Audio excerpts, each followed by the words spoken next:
Welcome back, everybody. Ready to dive into something maybe a little unexpected? I'm ready. Today, we're tackling taxes. Oh, wow. Yeah, but not just like filing your 1040. You know? Okay. We're going deep into the history of taxation. The history. Yeah, based on this book by Conrad Riker called The History and Power of Taxation. Interesting. Yeah, so like, how do we even get to this point? You know, with taxes, it's kind of crazy to think about. And how has it shaped, like, well, everything? Yeah, you're right. It's not something you really think about every day, but it's like everywhere. Exact. So we're going way back to like ancient civilization. You know, we think of taxes as like a modern thing.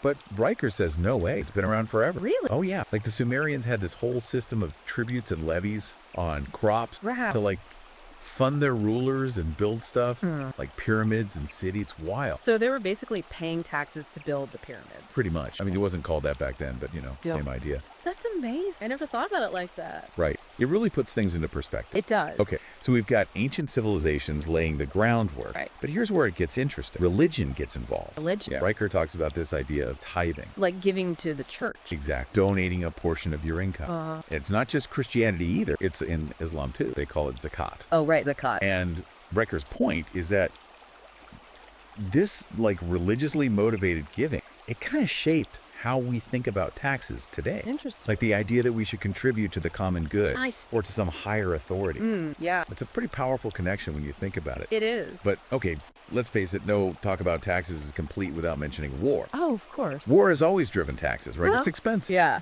definitely. So governments needed ways to pay for it. Makes sense. Riker has all these examples like the Roman Empire. They've used property taxes to support their legions. Wow. And then the American Civil War. Yeah. That's when income tax started in the U.S. Really? Yep. Crazy how these major conflicts force these big changes in how we do taxes. That's true. You need money to fight wars, so you got to get creative. Exactly. And those changes can stick around long after the war is over. Income tax. Exactly. Meant to be temporary, now it's, well, not so temporary. I guess sometimes war changes things permanently. Yeah, it's kind of scary when you think about it. It is. So we've gone from tributes to tithing to war taxes, and now we hit a turning point. What's that? The Industrial Revolution. Ah, okay. This changes everything. Not just technology, but like how we think about taxes. That's so. Well, before it was all about land. You know, who owns what? Exactly. But the Industrial Revolution, it shifts things to income. People working in factories and stuff. Right. So suddenly it's not just about land anymore. It's about what you earn. Exactly. Yeah. And governments need a way to, you know, get a piece of that. So what did they do? Income tax comes in full swing. Yeah. It's not just about war anymore. Okay. It's about funding a whole new kind of society. All that infrastructure, services, everything. And Riker points out, it wasn't all smooth sailing. This shift, it brought up all these questions. Right. Fairness, the role of government, what even is value in this crazy new world? It really makes you think. It does. But before we get too philosophical, we got to talk about something else. Oh. Tax evasion. I mean, come on. Right. Wherever there are taxes, there's someone trying to avoid them. That's human nature, I guess. And Riker takes us through history, showing how people have been dodging taxes forever. Oh, I bet there are some good stories there. Like what? Well, you've got your classic bribery and corruption way back when. Trying to pay off the tax collector, huh? Yep. And then as trade grows, you get smuggling, undervaluing goods. Sneaky. Oh, yeah. And as we get closer to modern times, it gets more sophisticated. Like what? Offshore accounts, shell corporations, the whole 9 yards. Wow, it's a whole hidden world. It is. But it's not always just about greed. You know, Riker says there's a psychology to it. Really? Yeah. Like if people feel the system's unfair. They might not want to play by the rules. Exactly. Or if they don't see where their money's going. They're like, why bother? Exactly. It's like a breakdown in trust. So it's about more than just money. It's about the relationship between people and the government. That's right. And that brings us to a big question. Yeah. Can taxes actually make society fairer? That's a good question. It is. And that's what we'll tackle next time when we continue our deep dive into the history and power of taxation. Sounds good. I'm ready to dive back in. Me too. But first, grab yourself a copy of The History and Power of Taxation by Conrad Riker. You can find it on Amazon Kindle and Google Play Books. I think I will. It's a great read, and it'll give you a whole new perspective on the stuff we take for granted. I'm sure it will. All right. Till next time, keep exploring, keep questioning, and keep diving deep. See you then. All right, welcome back to our deep dive into the history and power of taxation.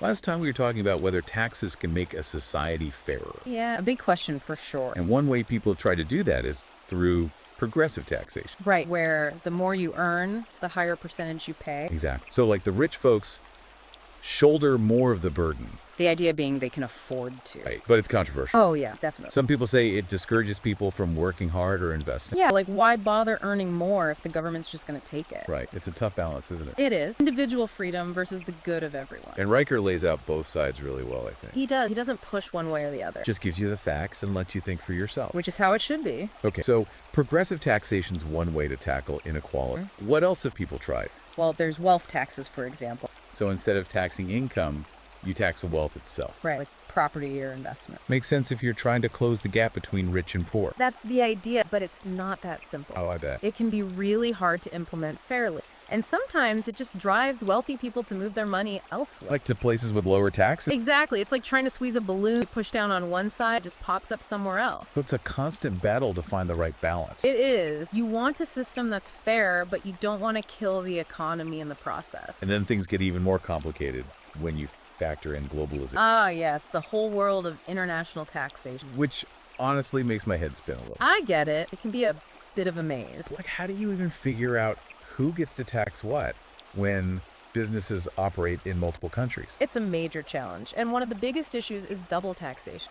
So like you get taxed by one country and then another. Exactly. Imagine you're a company with offices all over the world. You could potentially end up paying taxes on the same income multiple times. That sounds like a nightmare. It can be, which is why countries make tax treaties with each other. Oh, right, to avoid that kind of thing. Exactly. It's basically an agreement on how to coordinate tax policy. So everyone gets their fair share, but nobody gets double dip. In theory, yes, but in practice, it can get very complicated. Oh, I bet. With lawyers and loopholes and all that jazz. You got it. And then, of course, you have those countries that try to game the system altogether. You mean tax havens? Bingo.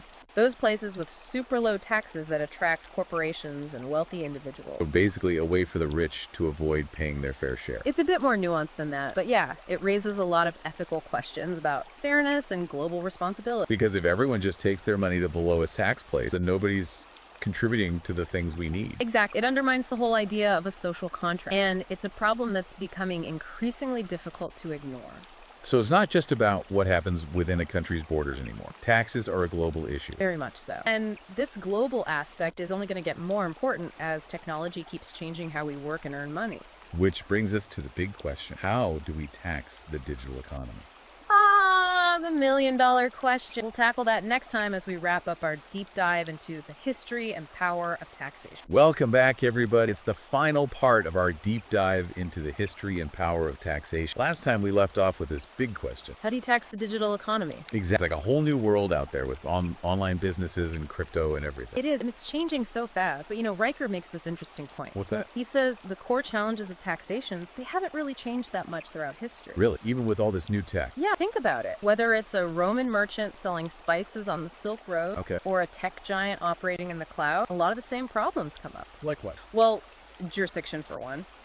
Where did the economic activity actually take place? Right, because with the internet, it could be anywhere. Exactly. And then there's valuation. How do you put a price tag on something like, I don't know, a piece of software or a digital service? That's a good point. It's not like a physical product you can just weigh or measure. Right. And then there's enforcement. How do you make sure people are actually paying their taxes when transactions can happen across borders in seconds? It sounds like a logistical nightmare. It can be.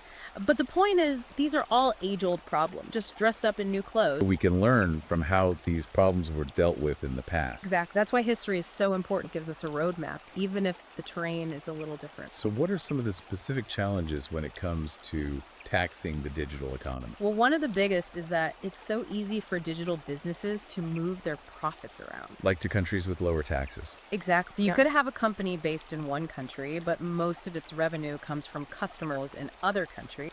And then the question is, who gets to tax that income? Sounds like a recipe for countries to just keep undercutting each other. Yeah, it's a real concern. That's why there's a lot of talk about international cooperation.